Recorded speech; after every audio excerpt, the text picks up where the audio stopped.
I gotta say it like this. First of all, man, I don't know what the Juice World fans are bitching about. I will say that I don't. I Again, this is all freshly new to me. This album was just from start to finish. There was a track that I haven't heard on here. I thought it was pretty cool. I mean, the features that he had was interesting. Fallout Boy, you guys told me that, he's always wanted to work with him since they're from Chicago. That was cool. I thought that track could have been released while he was present.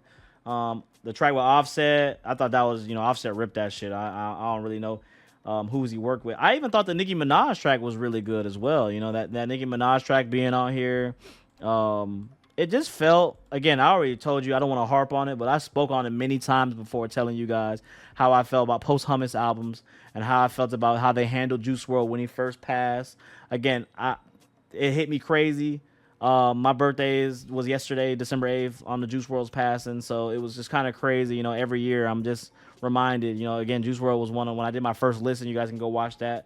That was crazy. Hearing Lucid Dreams and hearing All Girls Are the Same. It was definitely an experience and a great time to an artist that I was, at that time not really enjoying that type of music, and then Juice World kind of just made me enjoy that side. Even though, I mean, when he first came out, he was more of an emo kind of trap artist, I guess you would say, and then now he's more so. Then he shifted into more of the rappy kind of rappier, druggy music that you guys grew in love from Juice World. Not my cup of tea, but I mean, again, I'm not mad that you guys like it. If you like it, I get it. I understand. I will say the only thing that I had about this problem about this album was some of the tracks. I know it's raw Juice World. That's what I always ask for. But some of the tracks where I kind of felt like were out of touch, especially the track, I think it was track 2. How he was just speaking. I'm just like, man, like this is insane when you hear it. Like, not promoting the drug lifestyle, because many rappers do it anyway. But it was just like, damn, bro. It's kind of left a sour taste in my mouth. Like, damn, bro. Like, at least pick some other tracks. There's 3,000 of them, right? As the Juice World fans would say, there's 3,000 of them. At least pick some other ones. I don't know. And then the whole Alley situation, you guys know. I hate to be the nigga that told you so, and I've been saying this all video, but I told you so. You know what I'm saying? Just insane who she was as a person and how she changed. I didn't even know she did the OnlyFans right after he passed away. Again, to defend her though, I mean, her lifestyle is probably. You said Nardwar Andre 3000 drop. Okay, we're gonna watch that right now. But it definitely, her lifestyle definitely did change. So to give her a little bit of credit, if there is some, she just had to do something different, bro. It wasn't the same no more. No more private jets, all that. It is what it is. I'm not gonna harp on that. I'm just talking about the Juice World album. For y'all Juice World stands, again, I'm not really on Twitter for Juice World, but from what my subscribers were telling me, they said that the album was deemed bad just because it didn't have a lot of the hype tracks that dropped or a lot of the Grail tracks that a lot of Juice fans wanted. Again, playing devil's advocate, I can understand that a little bit, just because if it is going to be a Posthumous album anyway, then might as well just give the fans what they want, instead of it trying to be a money grab, because that's really what it comes down to. Having morals and not trying to have a money grab, and respecting his legacy and who he was as an artist for what he did drop. Again, when you guys don't understand what I'm saying that they shouldn't drop the music, not because I'm saying the decision should be for him to not drop music, but I'm saying that because that's a neutral standpoint. All right, the neutral thing to do is nothing. All right, you rather you don't and you do. There's no right answer there. So in that regard, if I like, that's like saying my pops passed away, and then I don't know what he wanted, so I'm just gonna let it be because I don't know what he wanted. He's his own person at the end of the day. Juice World knows what he wanted to drop, what he liked, what he didn't like, and that's kind of my argument that always is going to be.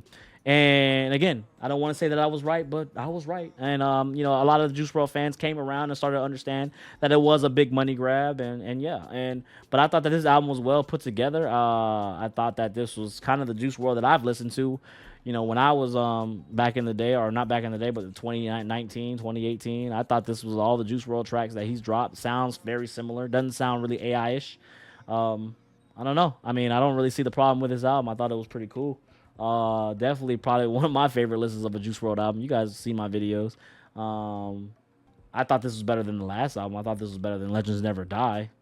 If we're being honest, I thought that was, there's one track on the Legends Never Die that I love a lot. Righteous and Blood on My Jeans. Those are my two tracks that I still listen to from an album. But I thought this was well put together. Didn't have a lot of hype. Again, I will say the theme. I'm not gonna speak on a dead man's theme. Like he didn't pick the theme, but it's called "The Party Never Ends" 2.0. I don't even know what 1.0 is. And so for it to be called 2.0 or for "The Party Never Ends," and we didn't get, I feel like mostly any party bangers. I mean, I don't know. Might be another complaint.